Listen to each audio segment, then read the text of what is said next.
फिर सब लोग पीरी पोखर,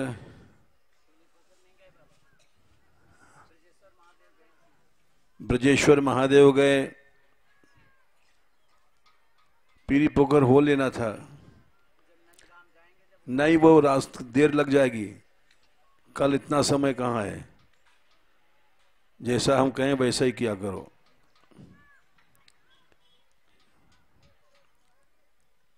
नंदगांव का रास्ता लंबा है, वहां नहीं बैठ सकते कल।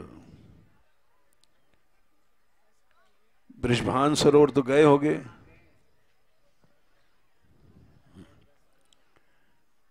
वहां से बरसाने होते हुए दोहनी कुंड, बिहार कुंड, ये सब होते हुए आप लोग बरसाने आ गए। राधा सरोवर होते हुए भी।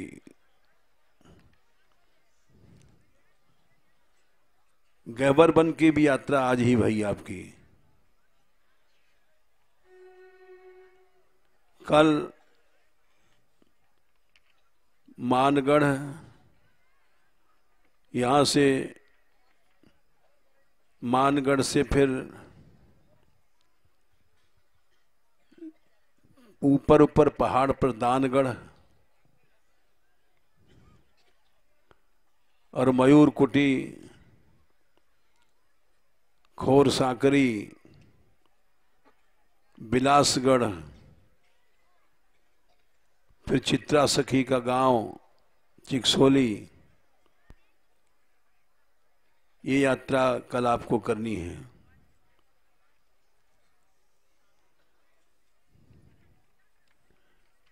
बरसाने गांव का इतिहास, ये बरसाना कब बसा, ये हम बताने जा रहे हैं। दिलीप जी बड़े गोभक्त हुए, कल बताया था। जैसी सेवा उन्होंने किया, उससे बढ़ करके श्री कृष्ण ने किया।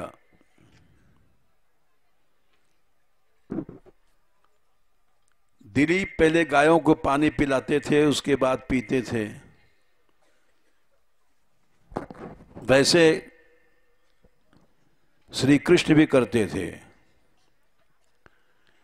तत्र गाह पायित्वा अपह सुमृष्टा शीतला शिवा, तब तो नृप स्वयं गोपा कामम पादु स्वदूर पपुर जलम। स्वादु जल था, भूख में पी लो, शक्ति मिलेगी, तृप्ति हो जाएगी। ऐसा यमुना जल अमृत जल था। ये भागवत में लिखा है, कामम स्वादु पपुर जलम। उस सेवा के फलस्वरूप दिलीप को पुत्र की प्राप्ति भई। जो वंश रुका पड़ा था, राम जी के पुरखे रुके पड़े थे, वो वंश चल पड़ा। रघु बड़े प्रतापी राजा भये और उसी से रघुवंश बना। रघु के 4 पुत्र थे, उनमें धर्म नाम का जो पुत्र था, उसने राज्यवाज नहीं लिया और उसने कहा कि जिस गाय की सेवा में इतनी शक्ति है कि शाप भी मिट जाता है, भोग भी मिट जाता है, भाग्य की रेखा मिट जाती है, मैं उसकी सेवा करूंगा, राज्य नहीं लूंगा।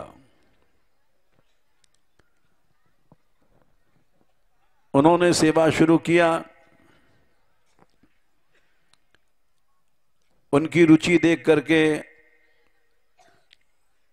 जब शत्रुघ्न जी ब्रज में आने लग गए। राम जी ने कहा जाओ शत्रुघ्न तुम मथुरा जाओ, ब्रज में रहो, ब्रज की सेवा करो, लवणासुर को मारो।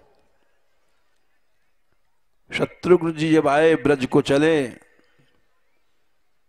तो धर्म जी ने सुन रखा था यमुना जी किनारे बड़ा सुंदर अमृतमय पानी है, वो घासें इतनी सुंदर हैं, गो पालन के लिए सर्वोच्च स्थल ब्रजभूमि है। वे शत्रुघ्न जी के साथ ब्रज चले आए और धर्म जी के वंश में ही आगे चल करके रशंग जी हुए हैं। रशंग जी बड़े भारी गो भक्त थे और उन्होंने गोचारण करते करते ब्रज में घूमा करते थे। जब बरसाने आए तो बरसाने को देख करके मोहित हो गए। यहां के कई नाम है बरसाने के। वरसानु, सानु माने चोटियां यहां बड़ी सुंदर हैं, ऐसा कहीं नहीं ब्रज में और संसार में। इन चोटियों पर श्री जी की गढ़ बने हुए हैं। 4 गढ़ हैं, मानगढ़, दानगढ़, भानुगढ़, बिलासगढ़। इन चारों गढ़ों में लीलाएं हुई हैं अलग अलग। उन्होंने इन चोटियों को देख करके, गह्वर वन इतना सुंदर था जिसकी महिमा कोई नहीं जानता है, केवल ग्रंथों में लिखा है। थोड़े में अभी आपको हम बताएंगे। उन्होंने इसके 3 नाम हैं। वर्षाणा वृष धातु से, जहां रस बरसता है। वर्षानु सुंदर चोटियां हैं। वृषभान राजा की पूरी है वृषभानपुर, इसको बसाया रशंग जी ने बसाया था। ये धाम भगवान की इच्छा से लुप्त होता है और भगवान की इच्छा से प्रकट होता है। किसी युग की शक्ति नहीं है इसको नष्ट कर दे।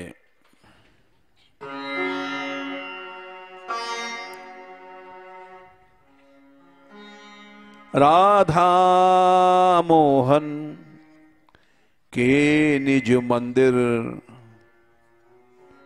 महाप्रलय नहीं जात।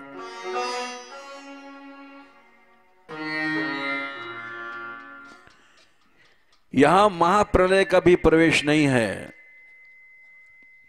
माया काल जहां नहीं व्यापे,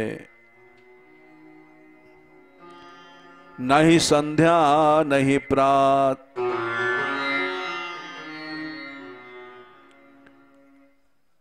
काल के धर्म में नहीं दिखाई पड़ते हैं, अर्थात काल इसको प्रभावित नहीं कर सकता। कोई यदि शंका करे कि यहां भी चोर हैं, बदमाश हैं, तो इसका उत्तर यह है, इस धाम की शक्ति को हम जैसे मूर्ख लोग नहीं समझ सकते। इस घोर कलयुग में भी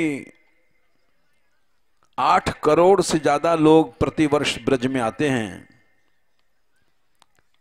और अनेक मंदिरों का दर्शन करके संसार में कृष्ण भक्ति को फैलाने वाला यह धाम आज भी प्रज्वलित है। इसलिए इसकी शक्ति को साधारण लोग नहीं समझ सकते।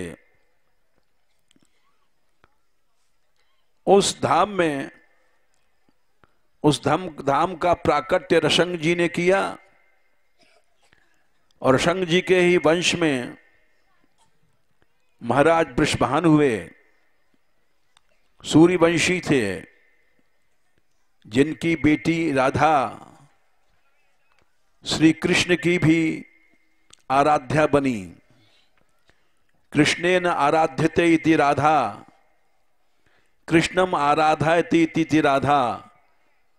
राधिकोपनिषद में ये मंत्र आता है। इस गह्वर वन के बारे में हम आपको थोड़ा सा बताना चाहते हैं। विस्तार से तो हम नहीं कह पाएंगे क्योंकि बहुत बड़ा महात्म्य है। देखो, एक बड़ी विचित्र बात है। जिन्होंने रामायण पढ़ा है उसमें लिखा है शंकर के इष्ट राम थे। राम ने रामेश्वर की स्थापना किया तो वहां पर रामस्य ईश्वरः रामेश्वरः, ये राम जी ने व्याख्या किया। शंकर जी प्रकट हुए, उन्होंने कहा रामः ईश्वरः यस्य, बहुब्रीहि समास से अर्थ किया। राम जी ने तत्पुरुष समास से अर्थ किया। तो शंकर के इष्ट राम हैं, ये बात रामायण में लिखी हुई है। और नाम प्रभाव जानी शिवनी को, कालकूट फल जी दीन अमी को। राम नाम के प्रभाव से महान विष कालकूट भी अमृत बन गया। और राम की आज्ञा से शंकर ने पार्वती के साथ विवाह किया था और उन्होंने पार्वती को राम भक्ति को उपदेश दिया। राम रामेति रामे रमे रामे मनोरमे सहस्रनाम तत्तुल्यम श्री राम नाम वरानने। पार्वती से उन्होंने कहा, हे देवी, अनेक भगवान नामों में उनको 1000 बार लिया जाए, केवल राम नाम एक बार कह दिया जाए तो सहस्र नाम के समान फल मिलता है। इसके बाद उन्होंने इस समस्या का समाधान सूरदास जी ने किया है। महापुरुषों ने ही इस समस्या का समाधान किया है। सूरदास जी ने सूरसागर बनाया, ये उद्धव के अवतार थे। जैसे तुलसी वाल्मीकि के अवतार हुए हैं, वैसे सूरदास जी भी उद्धव के अवतार थे। और उन्होंने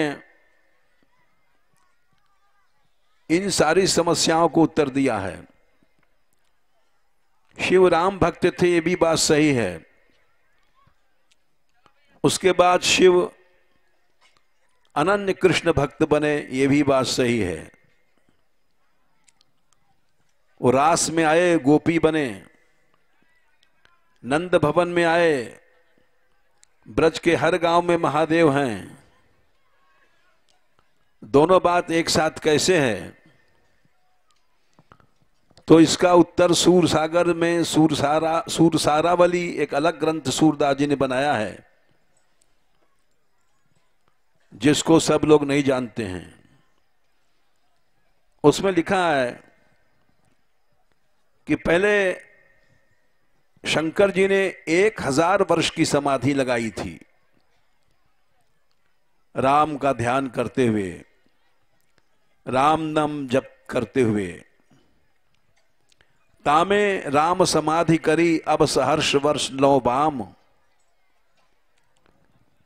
ये बात रामायण में लिखी है। बीते संवत सहस 87 तजी समाधि शंभु अविनाशी। 1000 वर्ष तक, सहस 87,000 वर्ष तक उन्होंने समाधि लगाई। राम नाम शिव सुमिरन लागे, जानी सती जगत पति जागे। 1000 वर्ष की समाधि लगाने के बाद उन्होंने शतकोटि रामायण की रचना किया, वाल्मीकि को दिया। वाल्मीकि ने शतकोटि रामायण को मथा, उसमें राम नाम मुख्य निकला। फिर काकभूषुंडी और गरुड़ का संवाद, उसमें भी राम भक्ति आई। उसके बाद भगवान शंकर ने जो राम समाधि लगाई थी, वो कृष्ण तत्व जानने के लिए कृष्ण समाधि लगाई और भगवान कृष्ण की भक्ति करने लग गए। वासुदेव यो कहत वेद में हैं पूर्ण अवतार, शेष सहस मुख रटत निरंतर तऊ न पावत पार। सहस वर्ष लो ध्यान क्यों शिव राम चरित सुखसार, अवगाहन करके देखो तऊ न पायो पार। 1000 वर्ष की समाधि लगाने के बाद भी रामचरित का पार नहीं मिला। विति समाधि गई तब पूछो, कहो मर्म गुरु ईश। पार्वती ने, सती ने पूछा कि तुम किसकी समाधि लगाते हो। नारद जी गए थे एक बार कैलाश में और उन्होंने सती से पूछा कि शिव मुंडमाल क्यों धारण करते हैं। मुंडमाल तो सती ने पूछा, मुंडमाल धारण क्यों करते हो आप। बोले ये तुम्हारे ही मुंड हैं, जब जब तुम यज्ञ में शरीर छोड़ती हो उन मुंडों की मैं माला पहनता हूं। तो उन्होंने पूछा, मैं ही छोड़ती हूं, आप नहीं छोड़ते हैं। बोले मैं नहीं छोड़ता हूं क्योंकि मैं अमर कथा जानता हूं। बोले हमें भी सुनाओ अमर कथा। तो भगवान शिव जी बोले, काको ध्यान करत और अंतर को पूर्ण जगदीश। उन्होंने पूछा पूर्ण अवतार कौन है। तब उन्होंने कहा, तब शिव कहो राम और गोविंद परम इष्ट एक मेरे, सहस्र वर्ष लो ध्यान करत हो राम कृष्ण सुखेरे। पहले मैंने 1000 वर्ष तक राम समाधि लगाई थी, लेकिन अब मैं अंशी श्री कृष्ण वासुदेव जो पूर्ण हैं, मैं उनका ध्यान करता हूं। एते चांश कला पुंसः कृष्णस्तु भगवान स्वयं, इंद्रारि व्याकुलम लोकम मृडयंति युगे युगे।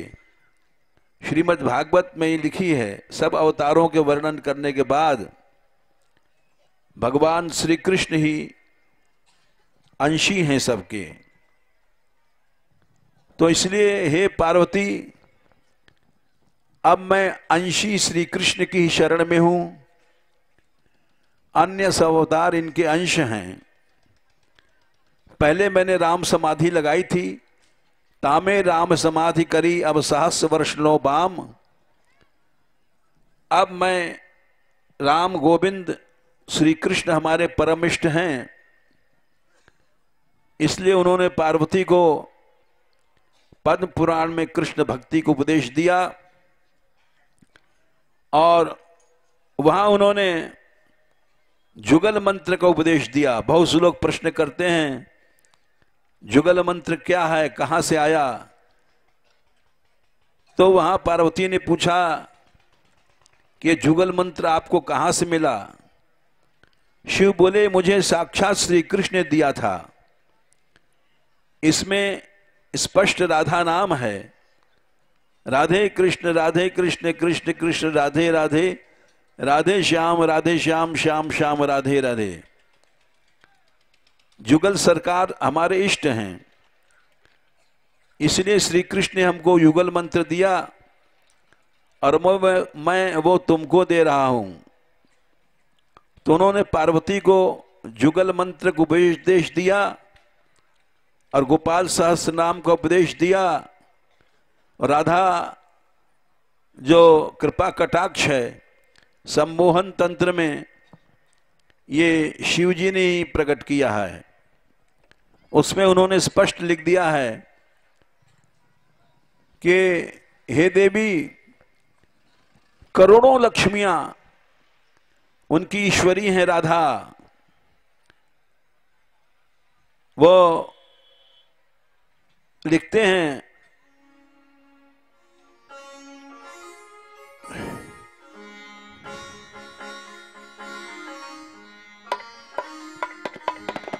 रमेश्वरी क्षमेश्वरी प्रमोद काननेश्वरी, क्षमेश्वरी प्रमोद काननेश्वरी।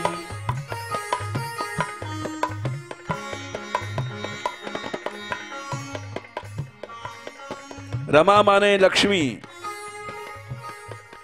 उनकी भी ईश्वरी राधा हैं। और समस्त क्षमा माने दिव्य पृथ्वियों की ईश्वरी राधा हैं।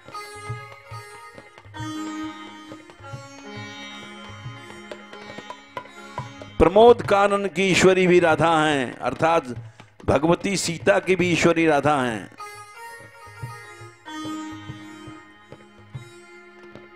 वे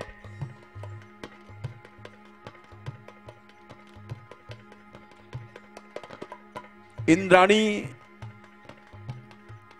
शची आदि, गिरजा आदि तुम्हारी भी ईश्वरी हैं, सबकी हैं। ब्रजेश्वरी ब्रजाधिके श्री राधिके नमोस्तुते। उन राधिका को मैं नमस्कार करता हूं।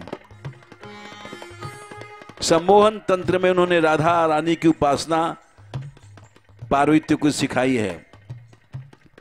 वही बात सूरदास जी लिखते हैं कि श्री कृष्ण अंशी गोविंद श्री कृष्ण की उपासना करने लग गए और महारास में गोपी बने आकर के। ब्रह्मांड पुराण में व्यास मुनि ने बातें लिखी हैं।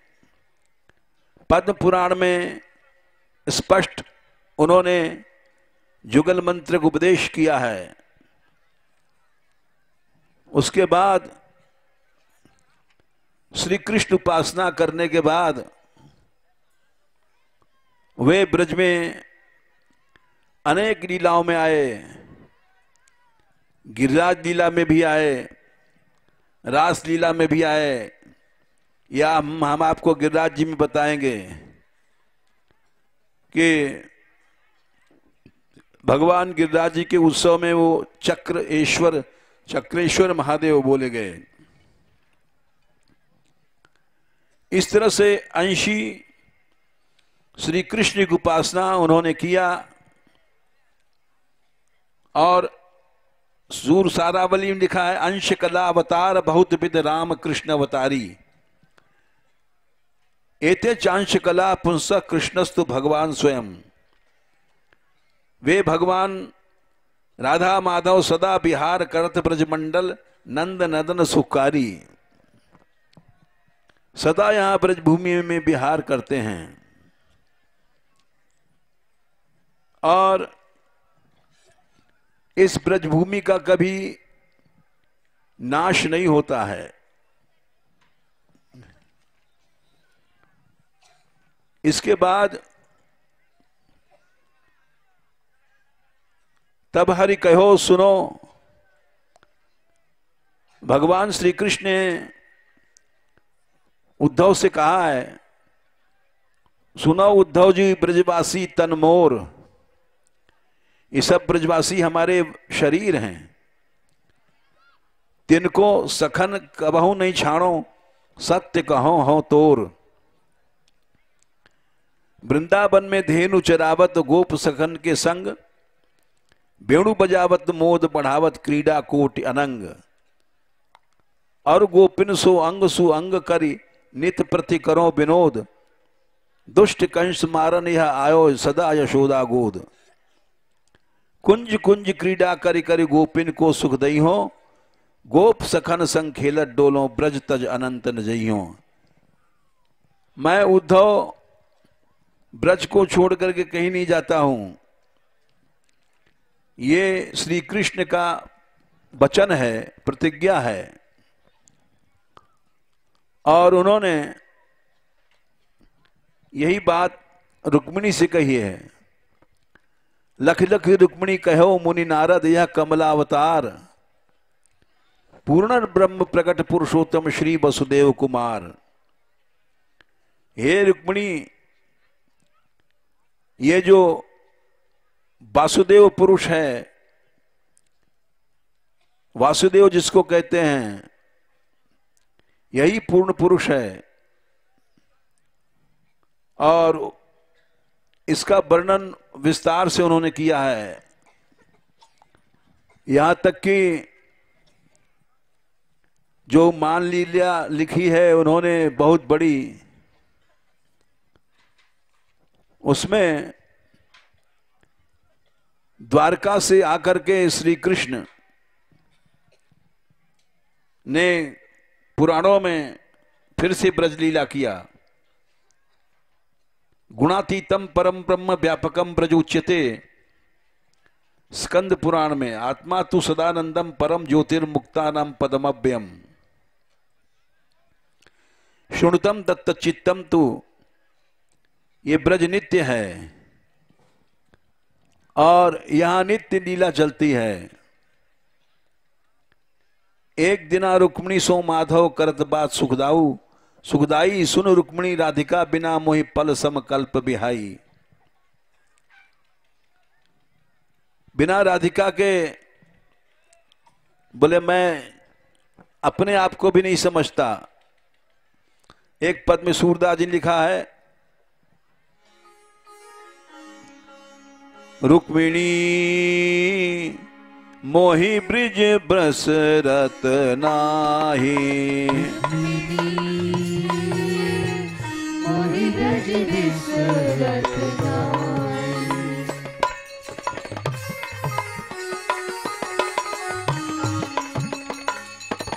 महालक्ष्मी के अवतार है रुक्मिणी।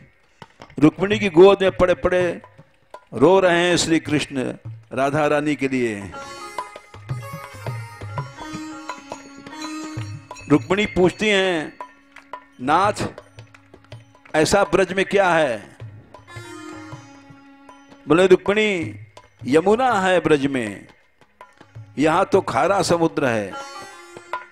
हंस सुता की सुंदर कलरव, हंस सुता की सुंदर कलरव।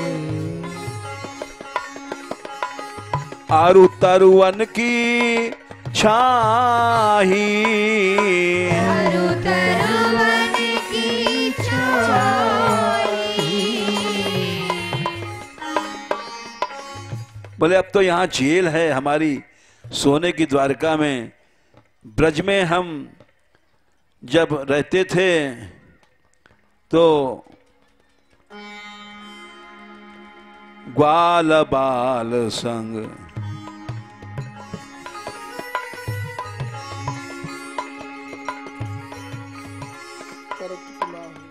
हैं? ग्वाल बाल मिल करत कुलाहल। नहीं, सुरभि।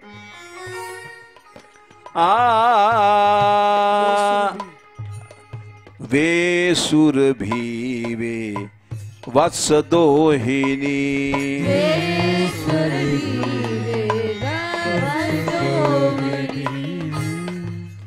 ये धोनी कुंड की लीला आ गई। खिरक दुहावन जाही, खिरक दुहावन जाही।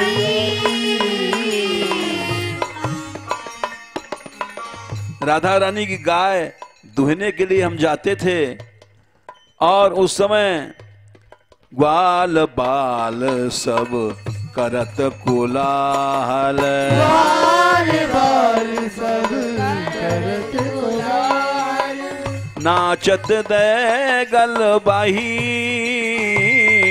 नाचत दे गलबाई, रुक्मिणी मोहि ब्रज बिसरत नाई, रुक्मिणी मोहि ब्रज बिसरत नाई।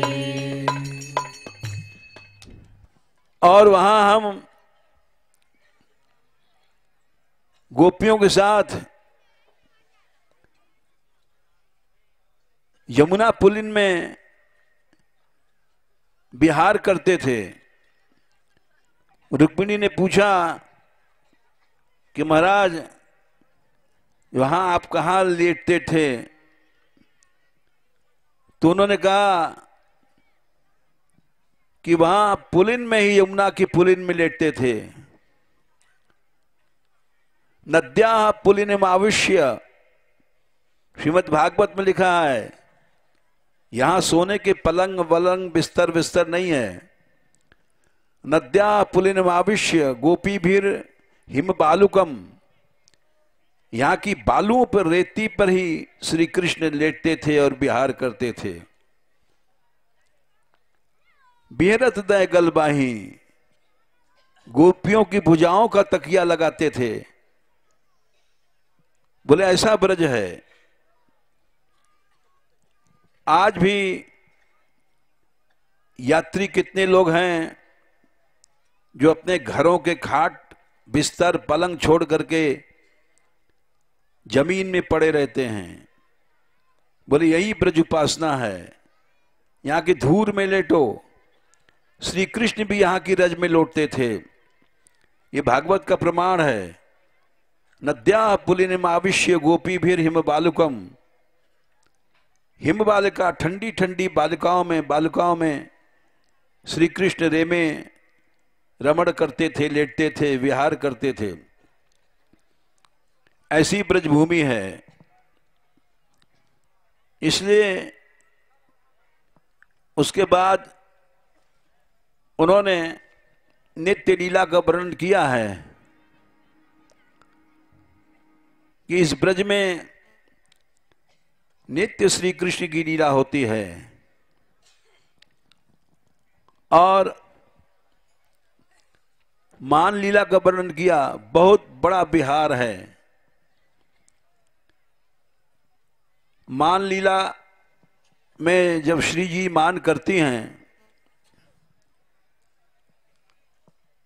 तो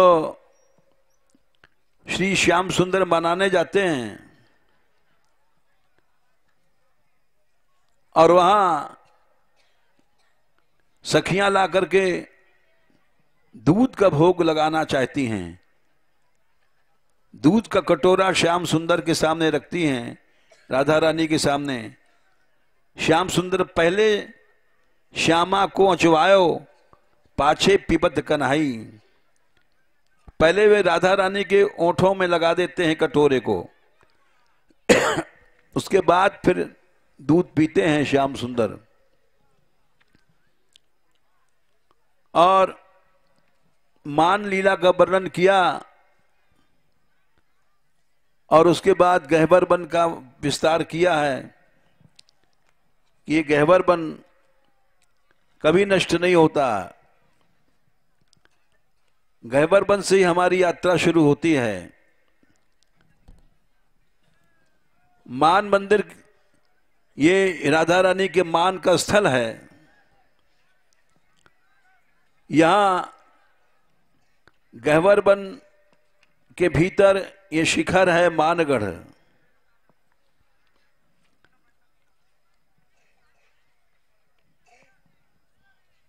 इसको, इसका मंत्र है, प्रणाम कर लो तुम लोगों।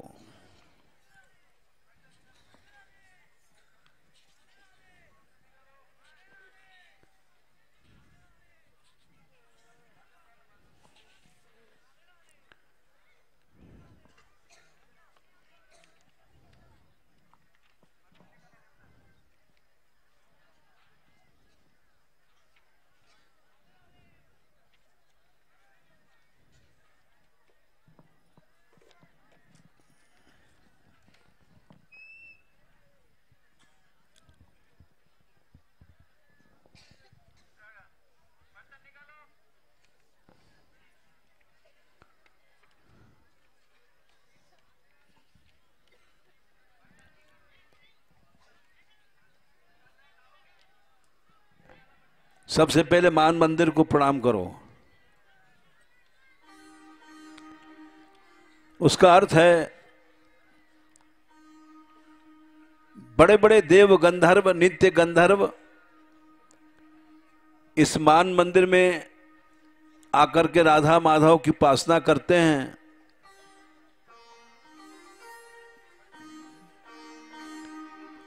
हाथ जोड़ो। देव गंधर्व रम्याय राधा मान विधायिने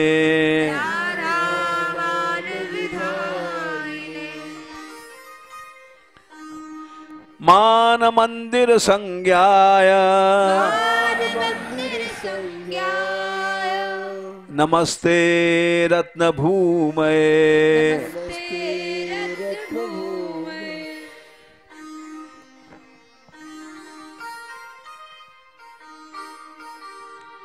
गहवर वन को भी प्रणाम करो।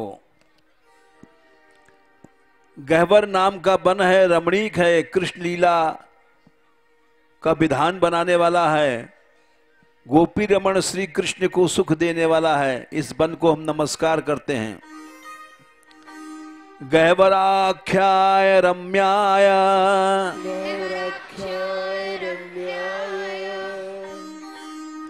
कृष्ण लीला विधायिने गोपी रमण सौख्याय बनाय च नमो नमः।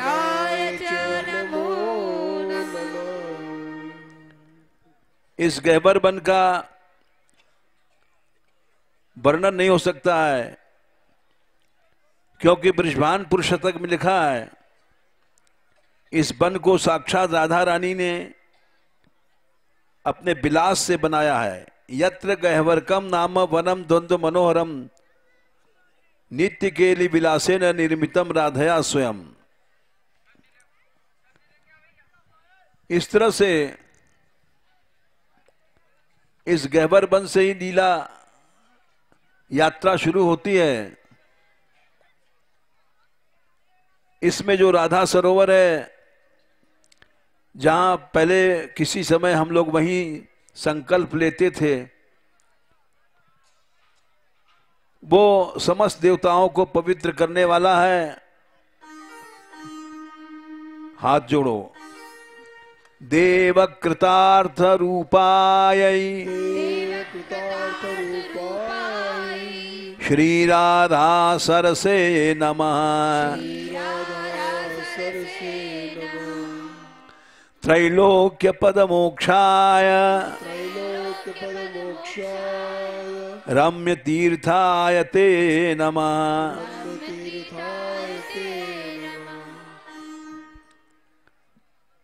इस तरह से गहवर वन को प्रणाम किया, मान मंदिर को किया, और अब यहां बरसाने की कुछ और बात सुना रहे हैं। ये बरसाने स्वकीया का स्थल है। राधा रानी बृषभान की बेटी हैं और श्री कृष्ण के साथ विवाह होता है। ब्रह्म वैवर्त पुराण में ब्रह्मा जी आकर के भांडीर वन में विवाह करते हैं। और यही नहीं, अनेक पुराणों में इसका वर्णन आता है। ब्रह्म वैवर्त के अलावा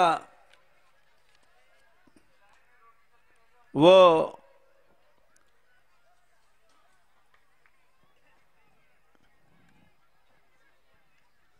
महापुरुषों ने लिखा है इस लीला को विस्तार से। नंददास आदि ने, और आदि पुराण में भी लिखा है। कुछ लोग परकिया गोपीजनों में उपासना करते हैं और उनका खंडन हम नहीं करते हैं, क्योंकि वो हमें वहां भी आचार्यों ने लीला गाई है। बंगाल में परकिया उपासना ज्यादा चलती है, ब्रज में स्वकीया उपासना चलती है। हम ये जानते हैं, श्रीमद् भागवत में लिखा है, एवं शशांकांशु विराजिता निशा सत्य कामो ससत्य कामो अनुरुता बलागणा शिशेव्यात्मन्यवरुद्ध सौरुतो सर्वा शरद काव्य कथा रसाश्रया। जितने भी प्रेम की पद्धतियां हैं, रसाश्रय जितनी भी रस की विधाएं हैं, स्वकीया हो परकिया हो, नित्य केली नित्य विहार हो, ये भागवत का श्लोक का प्रमाण है। ये सब राधा माधव ने आस्वादन किया। स्वकीया की भी अपनी विशेषता है, परकिया की भी अपनी विशेषता है। जैसे जो चीज कठिनाई से मिलती है उसमें रस वृद्धि बहुत हो जाती है, ऐसा आचार्य लोग मानते हैं। स्वकीया वाले बोलते हैं वो कष्ट साध्य है,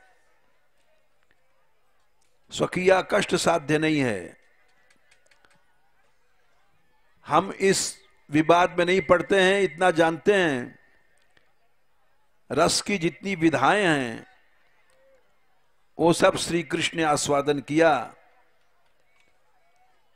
सच्चा रसिक वही है। परकिया भी जैसे उदाहरण दे रहे हैं, जितने भी रस हैं वो सब श्री कृष्ण ने आस्वादन किया।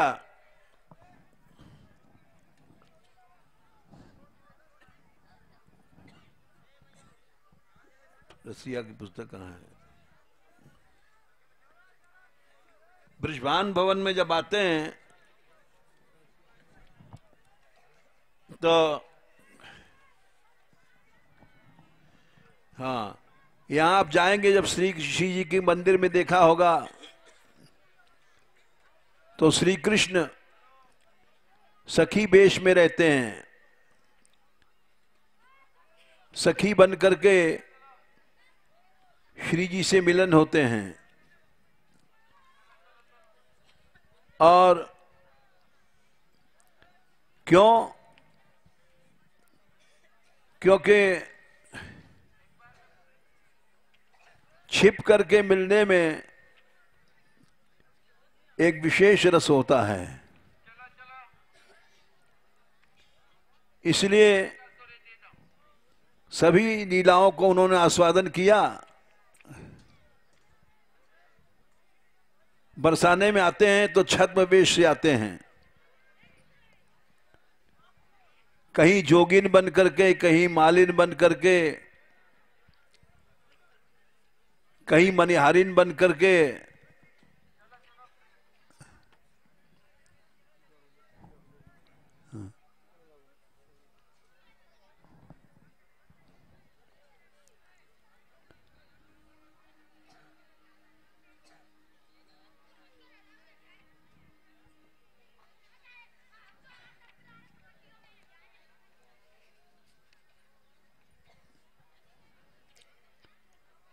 और बृषभान जी की पौरी में यहां आते हैं, जैसे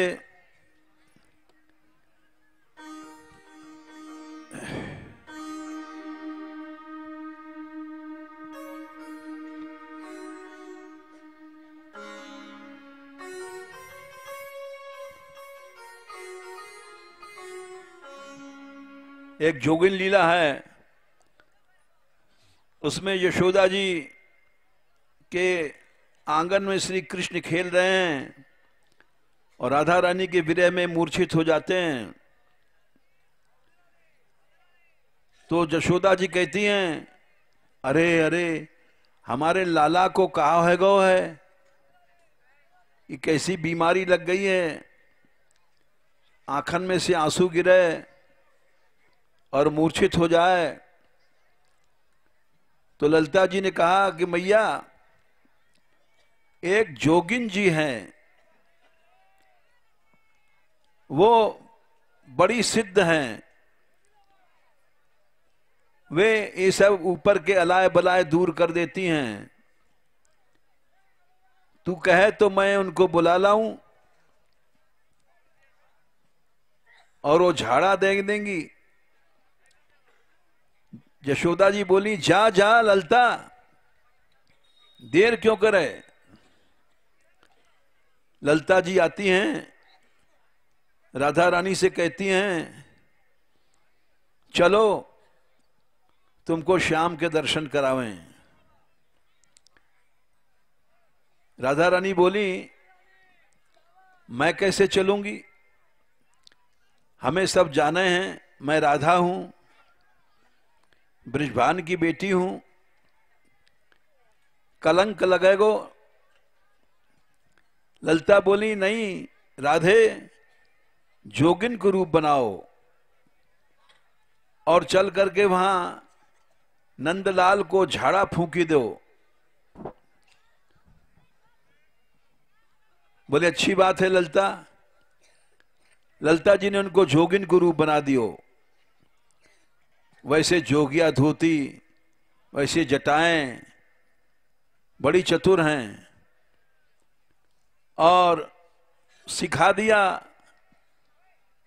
कि हे राधे, वहां चल करके तुमको श्री कृष्ण को झाड़ा देना है, मंत्र पढ़ना, भभूत लगाना, सब सिखा दिया। और पहुंची वहां,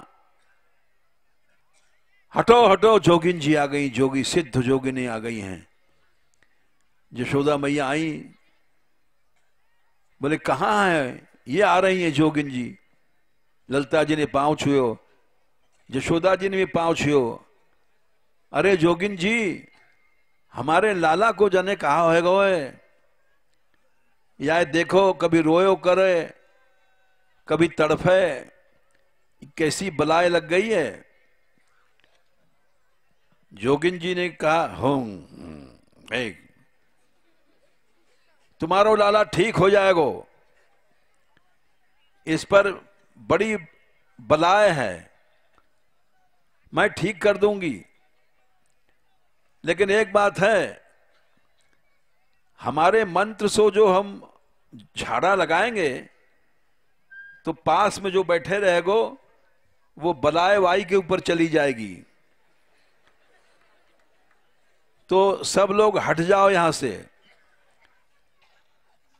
यशोदा जी बोली, हाँ जोगिन जी, तुम जो कहोगी हम वही करेंगे, हमारो लाला अच्छो होना चाहिए। ठीक है, सब हट गए। ललिता जी ने सिखा रखो। जब सब हट गए तो राधा रानी बोली, आंख खोलो महाराज, मैं राधा हूं, तुम्हारी मूर्छा दूर हो जानी चाहिए। झट आंख खोल दियो और दोनों मिले। तब तक उन्होंने ताली बजाओ। जो ललिता जी ने कहा था, जब तुम्हारो लाला अच्छो हो जाएगो तो मैं ताली बजाऊंगी, तब तुम आ जाइयो। यशोदा मैया ताली सुनकर के भीतर गई और देखी लाला हंस रहे है। जोगिन जी की चरणों में गिर पड़ी। अरे जोगिन जी बड़ी सिद्धानी हो भाई, तुम ऐसो मंत्र पढ़ जाओ कि हमारे लाला को फिर कोई ये रोग न लगे, कभी आंसू बहे, कभी मूर्छित हो जाए। जोगिन जी बोली, देखो यशोदा, तुम्हारे लाला को कभी भी आपत्ति नहीं आएगी, एक उपाय बताऊं। बोले बताओ जोगिन जी बताओ। वो जोगिन जी बोली, नित गहवर बन भेजियो,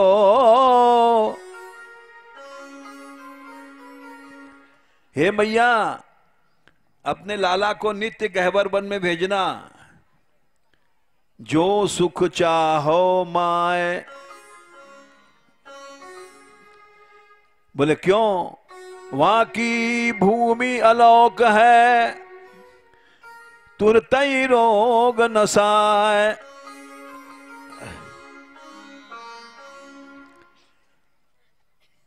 अच्छा, ऐसो है गहवर बन? हाँ मैया, अलौकिक भूमि है, वहां कोई बाधा नहीं। इस गहवर वन में बड़े बड़े महापुरुष सिद्ध होते आए और आज भी इस गहवर वन में नित्य यहां नृत्य, नित्य रास, नित्य भगवान नाम चलतो रहे। कितना भी कलयुग है, तो वो जो जोगिन जी ने कहा था, मैया बोली, अरे कन्हैया, हाँ मैया, देख जोगिन जी की बात मान करके रोज गहवर बन जाइयो। अच्छो मैया, हाँ रोज जाऊंगो। तो यहां बरसाने में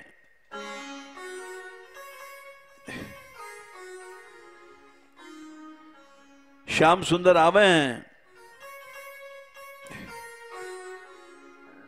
और छद्म से कभी जोगी बन करके, कभी मालिन को रूप बना करके, कभी पटबीजिन, कभी अंग्रेजिन, कभी चूड़ी बेचने वाली मनेहारिन, छद्म बना करके आवे, कोई पहचान नहीं पावे और श्री जी से मिले हैं। ये भानु की पौरी झांके श्याम, आए के लुक छिप चोरी ते। भानु की पौरी झांके सवा घंटा हो गया। आके लुक छिप चोरी थे। ये कह रहे हैं मत बोलो, अब बस करिए। ये रसिया तो पूरा करेंगे ये।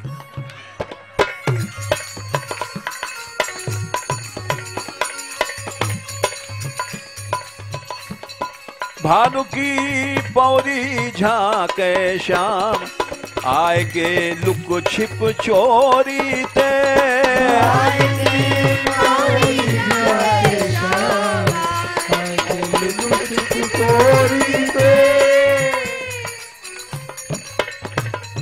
नजर बचाए सबन की मोहन,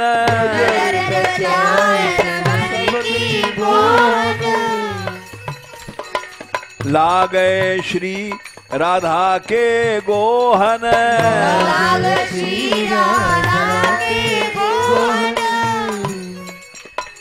छद्म अनेक धरे मुख जोहन,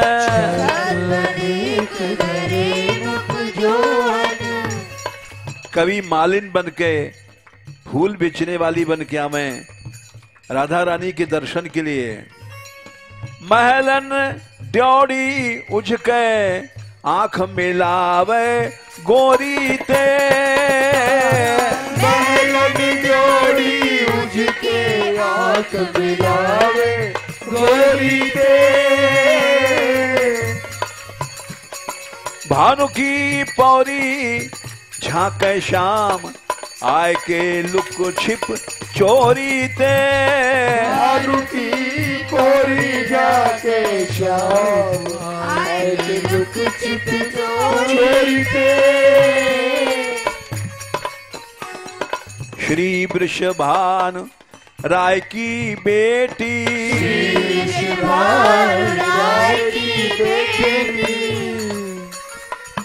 मोहन लाल लाए उर भेटी।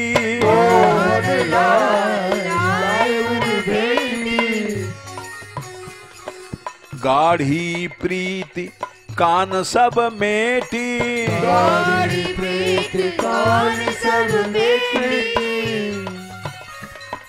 ऐसे मिले जैसे बिजली बादल से साथ मिल जाए।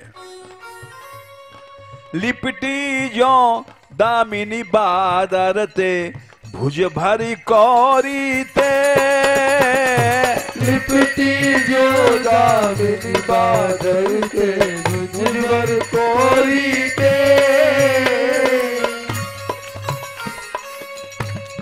भानु की पौरी झांके शाम आय के लुक छिप चोरी ते भानु की पौरी झांके शाम आय के लुक छिप चोरी ते। कहाँ मिले राधा रानी? कबहू बट संकेत मिले वे कबहू बट संकेत मिले वे कबहू प्रेम सरोवर खेले कबहू प्रेम सरोवर खेले कबहू श्री गहबर बन बिहरे कबहू श्री गहबर बन बिहरे कबहू कबहू इकले कबहू सखियन साकरी खोरी ते कबहू इकले कबहू सखियन साकरी खोरी ते भानु की पौरी झांके शाम आय के लुक छिप चोरी ते भानु की पौरी झांके शाम आय के लुक छिप चोरी ते राधा श्याम सगाई जब ते राधा श्याम सगाई जब ते कमल घिर्यो जैसे भंवराते